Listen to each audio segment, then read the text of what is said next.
ಮಾಗಡಿ ತಾಲೂಕು ಕುದೂರಿನ ಕೋಟೆ ಬೀದಿಯಲ್ಲಿರುವ ಸರ್ಕಾರಿ ಕಿರಿಯ ಪ್ರಾಥಮಿಕ ಪಾಠಶಾಲಾ ಮಕ್ಕಳಿಗೆ ಶುಕ್ರವಾರ ದೀಪಾವಳಿ ಮತ್ತು ಕನ್ನಡ ರಾಜ್ಯೋತ್ಸವದ ಪ್ರಯುಕ್ತ ಕುದೂರ್ ನ್ಯೂಸ್ ವತಿಯಿಂದ ಸಿಹಿ ವಿತರಣೆ ಕಾರ್ಯಕ್ರಮವನ್ನು ನಡೆಸಲಾಯಿತು.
ಎಲ್ಲರಿಗೂ ದೀಪಾವಳಿ ಹಬ್ಬದ ಶುಭಾಶಯಗಳು ಹಾಗೂ ಕನ್ನಡ ರಾಜ್ಯೋತ್ಸವದ ಶುಭಾಶಯಗಳು.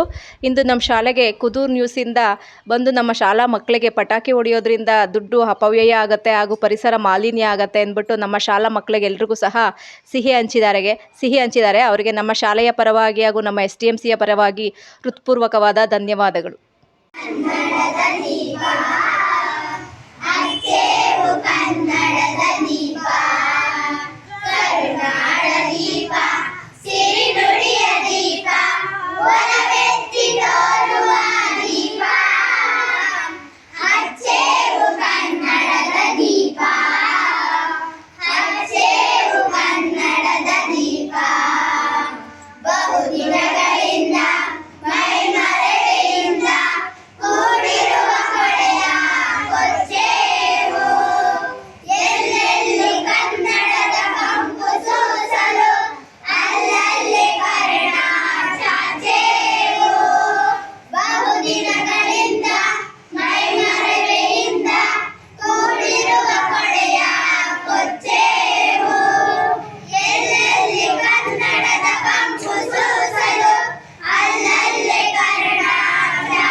ದೀಪ